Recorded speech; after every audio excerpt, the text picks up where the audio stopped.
السلام عليكم ورحمة الله وبركاته. تعالوا النهاردة راح نعمله صابون غسيل المواعين.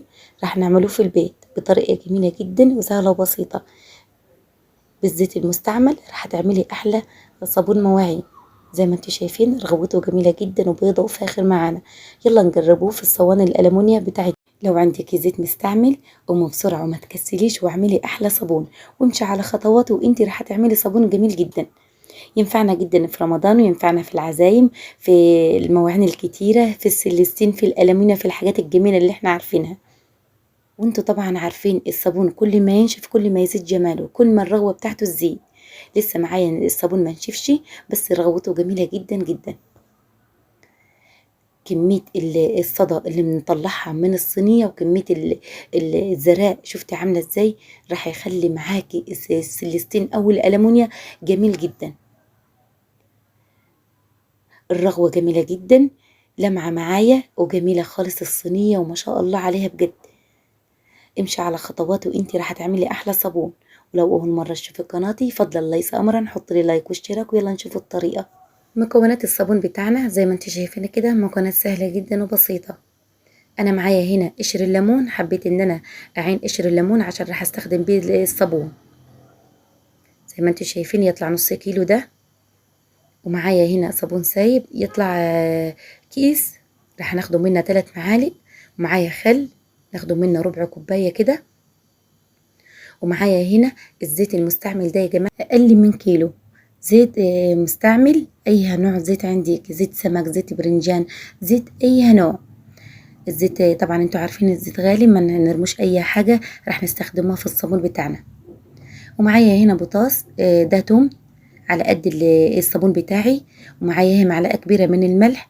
معايا جليسلين عشان يخلي ايدك ناعمه ويخلي معانا الصابونه كده جميله. ومعايا هنا 3 معالق من الدقيق. مكونات سهله خالص وبسيطه وجميله جدا جدا. مكوناتنا كلها في البيت، مش شارينش غير حاجتين بس، هي اللي الصابون السايب عشان نوعيه حلوه جبتها من نتيجه تحطي صابون سايب تحطي نوعيه جميله.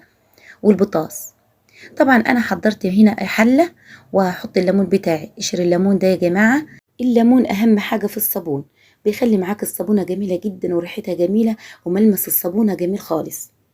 طبعا انا حطيت كوبايه ونص من الميه واخدهم على البوتاجاز يغلوا ويستووا حلو ان شاء الله زي ما انتم شايفين كده.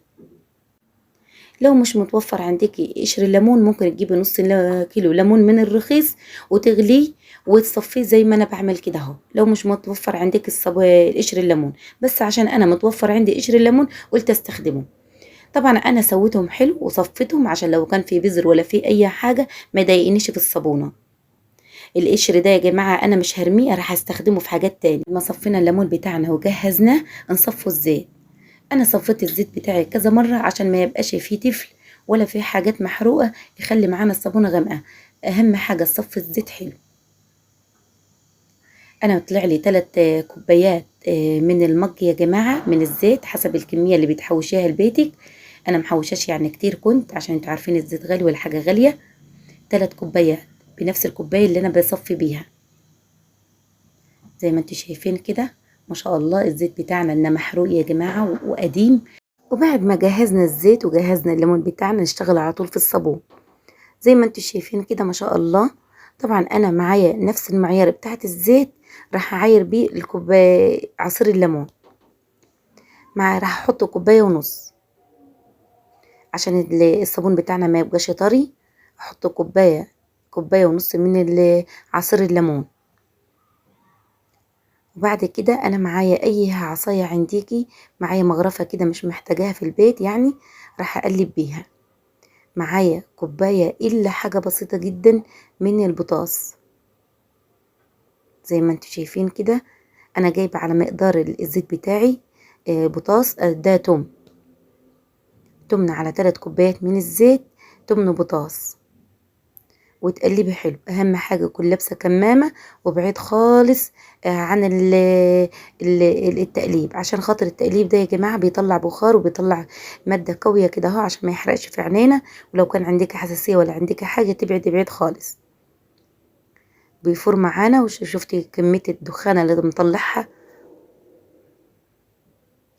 زي ما انتوا شايفين تقلبي حلو كده ويبرد خالص معاكي، وبعد كده تروح حاطه الزيت، ما تحطوش هو سخن.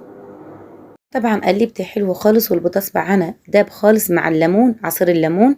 طبعا انا معايره بنفس الكوبايه اللي عيرت بيها عصير الليمون 3 كوبايات من الزيت.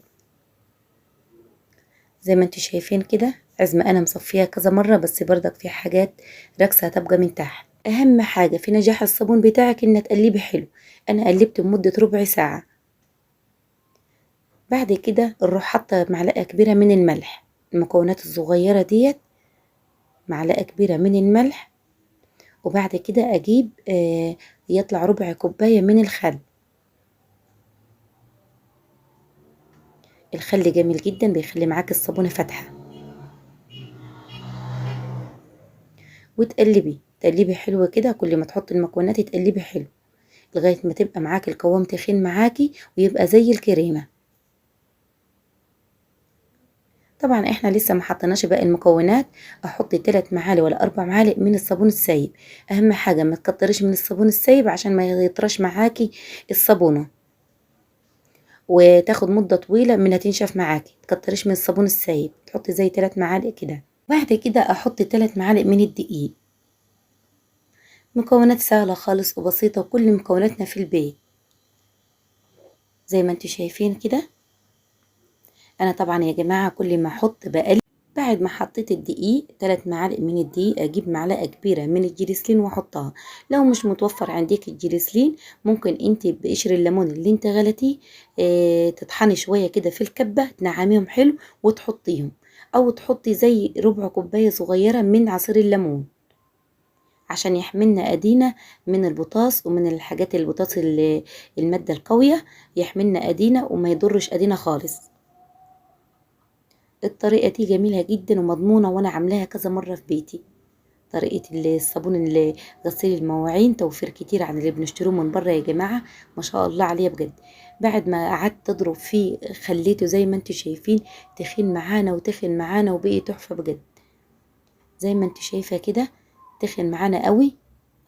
طبعا انا محضرة صينية من اي صينية من الصواني بتاعتك، ويكون انتي مغلفاها بكذا كيس. بعد ما حضرت الصينية وغلفتها زي ما انتوا شايفين قدامكم، بعد كده اكب الصابون بتاعي. انا قعدت اضرب يوم بحاله يا جماعة في الصابون لغاية ما خليتها زي الكريمة. لما تبقى فايقة تضربي في الصابون لغاية ما تبقى خالص زي الكريمة والزيت يختفي خالص من الصابون. انا فضيت الصابون بتاعي ما شاء الله تبارك الله، حطيته في الصينية، وكان في علبة صغيرة بلاستيك حطيت فيها برضه. عدى على الصابون 3 ساعات زي ما انتوا شايفين كده نشف معانا. طبعا احنا راح هنقطعه الصابون بتاعنا قبل ما ينشف خالص معانا، عشان لو نشف خالص ممكن تيجي تقطعيه راح يتكسر منيكي. حابة تكبري حابة تصغري براحتك انتي في قطع الصابون. طبعا انا راح اقطع الصابون وهسيبه في الصينية لغاية ما يعدي عليه يوم كامل عشان ينشف حلو معانا، ومنا ينشف باذن الله ارجع لكم تاني. ما عدى على الصابون بتاعنا يوم بحاله. تعالوا نشوف الصابون بتاعنا ونختبروه ونشوفوا الرغوة بتاعته ونشوفوا جماله عامل ازاي. زي ما انتوا شايفين كده اخده على طول على كده واقلبه.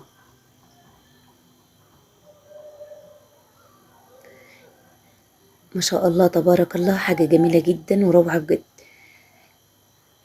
حابة انت تصغري تكبري براحتك انت بكمية بسيطة جدا وبمبلغ بسيط جدا. عملنا احلى صابون واجمل صابون يعني، وتوفير كتير عن اللي بنشتروه من بره. حاجة جميلة وفخمة جدا. عايزة تصغري اكتر من كده تصغري براحتك انت. امشي على خطواتي وانت راح تعملي احلى صابون بالزيت المستعمل اللي بترميه من النهارده. ما ترميش اي زيت ولا تبيعي اي زيت. حوشي الزيت بتاعك واعملي الصابون الجميل ده اللي نستخدموه في غسيل المواعين، نستخدموه في البوتاجاز، في كل السلستين ولا الالمونيا، وفي كل مواعيننا بيبقى جميل جدا. طبعا هو لسه طري شويه يا جماعه، بياخد ممكن معانا شهر اقل من شهر لغايه ما نستخدموه عشان يكون نشف معانا وصلب حلو معانا. انا حطيته في مصفى مش محتاجاها يعني المصفى ديت، وراح هرصه كده واحطه فوق التلاجة يقعد معايا شهر ويقعد معايا مدة طويلة قوي وانا استخدم منه. وكل ما يقعد معاك الصابون وينشف كل ما يبقى احسن. ما شاء الله تبارك الله ب3 كوبايات زيت عمل معايا الكميه الجميله ديت زي ما انتم شايفين كده. في واحده نسيها كده هحطها ما شاء الله بكميات بسيطه جدا بمبلغ قليل خالص، عمل لي كميه كبيره. يعني لو حسبتها 8 صابونتين نشتروهم من بره. وخلصنا صابون رمضان، وطبعا نستخدموه في رمضان باذن الله يكون نشف حلو. ويا رب يكون عجبكم الصابون بتاعنا، واشوفكم في فيديو تاني باذن الله.